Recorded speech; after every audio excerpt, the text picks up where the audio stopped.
Obviously, the decision at the Delaware River Basin Commission will determine the future of my home in the Upper Delaware and the drinking water supply for 15.6 million. And when you drive here down the New Jersey Turnpike, as we just did, right, you see power plant after power plant after power plant. You just passed one right up the road. Fossil fuel burning power plants that we know are discharging into those bodies of water. In the future, when we have the wind pass and we have solar all over the place and we have this very necessary, inevitable transition to renewable energy, you'll be able to get rid of those power plants and restore these bodies of water if you don't frack the Upper Delaware at its source. If you frack the Upper Delaware at its source and you inject those chemicals into the ground in that massive quantity, you're poisoning this at its source for the foreseeable future, perhaps forever.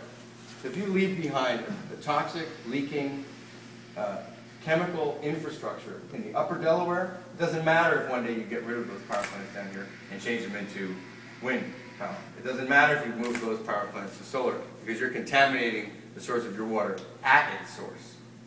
So even if you think 20 years, 10 years, hopefully, or even further down the line, and move those power plants offline and start to bring on clean energy sources, if you frack the Upper Delaware, you have no hope. You have no hope of fixing those waterways. You mentioned about the threat to the Delaware Basin. Here in Delaware, we currently don't have any body of water that you can drink out of, that you can fish out of, without having health consequences. We've already had problems with pollution. We don't need to make them. The River Basin Commission has been telling us time and time again that gas drilling, this activity, will have a substantial adverse effect on the water resources of the Delaware River Basin. So we know if it happens, it's going to do damage. The Basin Commission knows if it happens, it's going to do damage.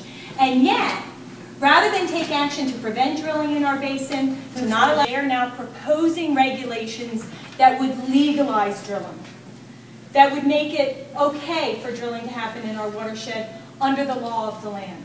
And we're not okay with that. And we need Governor Markell, and we need all the governors of the region and the President to reject the regulations the DRBC is going to be considering on November 21 in Trenton, and not allow gas drilling in our basin. And in fact, we need them overall to just reject the concept of gas drilling in the Delaware River watershed.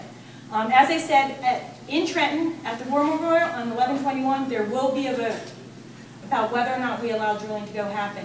And people are going to be coming out in order to exercise their First Amendment rights to stand against this decision, and we hope all of you will join us.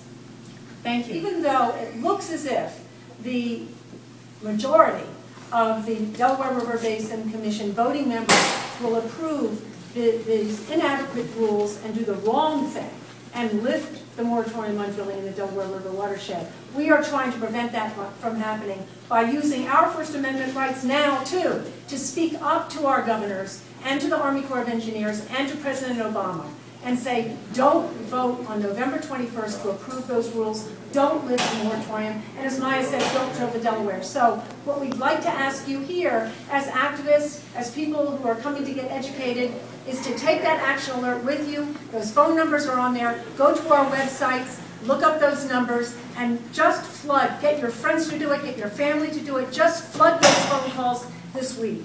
We really can change this if they hear from enough of us. Side of the Limestone Presbyterian Church, there's a banner across the side of the building that comes from the Hebrew Scriptures. It says, "The earth is the Lord's." In the end, all that we see belongs to the one who created it all. We're doing a horrible job at taking care of this. We do have alternatives. The four governors of Delaware, New York, New Jersey, Pennsylvania, and the President of the United States are going to decide whether or not to open up our watershed to gas drilling.